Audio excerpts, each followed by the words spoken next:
अभी जो कंट्रोवर्सी चल रही है लोकसभा की, कि दानिश अली का काफ़ी वीडियो जो है चल रहे हैं कि दानिश अली को जो है भारतीय जनता पार्टी के सांसद रमेश भिदोड़ी जी ने जो है गलत शब्दों का प्रयोग किया, और वो पूरी दुनिया देख रही है। कोई भी सभ्य समाज में यदि रहेगा तो इन चीज़ों को जो है कोई एक्सेप्ट नहीं करेगा। मुझे लगता है कि प्रजातंत्र में विरोध करने के अपने महत्व हैं, लेकिन शब्दों की मर्यादा जो है वो बनी रहनी चाहिए। और रमेश भिदोड़ी जी ने जो शब्द उपयोग किया वो कहीं से भी एक्सेप्टेबल नहीं है, वो गलत शब्द है, और इन शब्दों का प्रयोग जो भी करते हैं वो निंदनीय है। लेकिन उस दिन मैं सदन में खुद मौजूद था।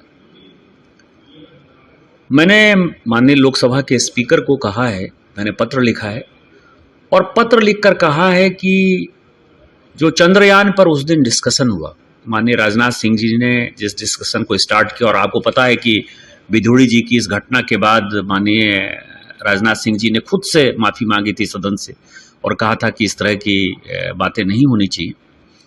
वो बात ख़त्म हो गई थी, लेकिन आफ्टर थॉट के तौर पर जो है विपक्ष ने इस मुद्दे को जानबूझकर उठाने की कोशिश की। मैं खुद वहाँ मौजूद था, और बार बार दानिश अली प्रधानमंत्री जी को नीच कह रहे थे।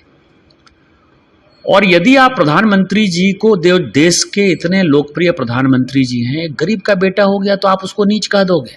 आप अपने नाम के पीछे यदि कुंवर दानिश अली लगाते हो, कुंवर का मतलब यदि राजा यदि आप हो गए तो आप अपने आप को किसी को भी जो है कीड़े मकोड़े समझोगे।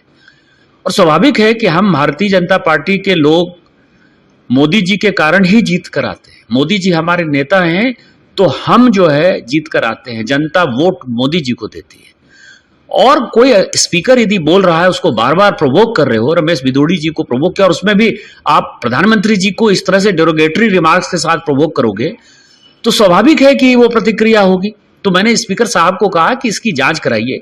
केवल इसकी ही जांच नहीं कराइए, आप ये देखिए कि चाहे वो रामायण हो, महाभारत हो, गीता हो, वेद हो, उपनिषद हो, हमारे लिए वो महत्वपूर्ण है। जो भी उसमें लिखी हुई बातें हैं वो मेरे लिए पत्थर के लकीर के समान है। कुरान में जो बातें लिखी हुई हैं वो मुसलमानों के लिए पत्थर के लकीर के समान है। बाइबल में जो बातें लिखी गई हैं वो क्रिश्चियंस के लिए जो है पत्थर के लकीर के समान है। और कुरान में क्या लिखी हुई है आज तक कोई चर्चा नहीं करता। चांद के बारे में उनकी एक अलग ओपिनियन है, साइंस का एक अलग ओपिनियन है, लेकिन उस पर चर्चा नहीं करता। उस दिन सौगत राय कहते हैं कि पुष्पक विमान था ही नहीं, राम का एग्जिस्टेंस ही नहीं है। डीएमके वाले कहते हैं कि हम द्रविडियन हैं, कोई हिंदू धर्म ही नहीं है, कोई सनातन धर्म ही नहीं है, सेतु समुद्रम को आपने ये कर दिया। कोई उसको कीड़ा कह रहा है, कोई मकोड़ा कह रहा है, कोई एड से तुलना कर रहा है। तो सवाल यह है, मैंने ये कहा कि इसके साथ साथ उस दिन जितनी भी स्पीचेज हुई हैं, चाहे सौगत राय की हुई हो जिसने कि राम के टीएमसी के सांसद ने राम के एग्जिस्टेंस को नकारने की कोशिश की, चाहे डीएमके के सांसद हो, इन सबों के लिए एक इंक्वायरी कमेटी बिठाइए कि फाइनली इस तरह की भाषा की गरिमा किसने गिराई। अभी मैंने ट्वीट देखा कि दानिश अली ये कह रहा है कि हमने कहा कि प्रधानमंत्री जी के बारे में भिदोड़ी ऐसा क्यों बात बोल रहा है, उसको एक्सपंज करना चाहिए। तो मैं जो बातें कह रहा था उस बात को दानिश अली ने एक्सेप्ट कर लिया कि प्रधानमंत्री जी को उसने नीच कहा। और आपको ध्यान है कि जो गरीब पिछड़े जाति के लोग हैं, मोदी जी के ऊपर डेरोगेटरी शब्द का रिमार्क करके, और मैं सावरकर नहीं हूं और माफी नहीं मांगूंगा, राहुल गांधी जी को सजा हो गई। और आज तक उन्होंने मोदी समाज से माफी नहीं मांगी, इसलिए दोनों जो है गलबहियां डालने के लिए कल राहुल गांधी जी गए। इसके अलावा आप जिस किसी भी सांसद से पूछेंगे, आज रवि किशन जी ने मुझे फोन किया था गोरखपुर से, और रवि किशन जी ने कहा कि भैया आपको ध्यान है कि जब पॉपुलेशन कंट्रोल पर हम बात कर रहे थे तो मेरे ऊपर, मेरे पत्नी के ऊपर, मेरे बच्चों के ऊपर उसने डेरोगेटरी रिमार्क किया कि तुमको तो 4 बच्चे हैं और कहां होंगे। तो आप ये समझें कि दानिश अली और इस तरह के जो कांग्रेस के लोग हैं, टीएमसी के लोग हैं, या जो भी डीएमके के लोग हैं, ये सभी हैबिचुअल ऑफेंडर हैं, और ये घटिया घटिया बातें करके भारतीय जनता पार्टी के सांसद को प्रोवोक करते हैं।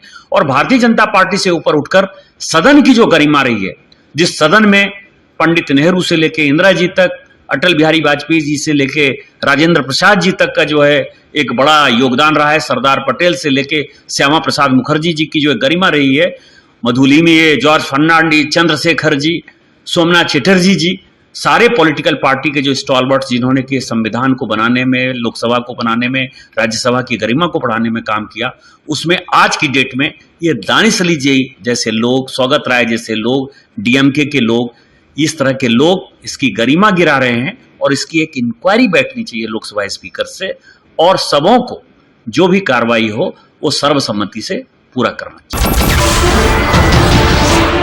नमस्कार, मैं हूं मानक गुप्ता। अगर आपको हमारा ये वीडियो पसंद आया हो तो इसे लाइक और शेयर जरूर करें, और हां, हमें सब्सक्राइब और फॉलो करना ना भूलें ताकि आप देश और दुनिया की कोई खबर मिस ना करें।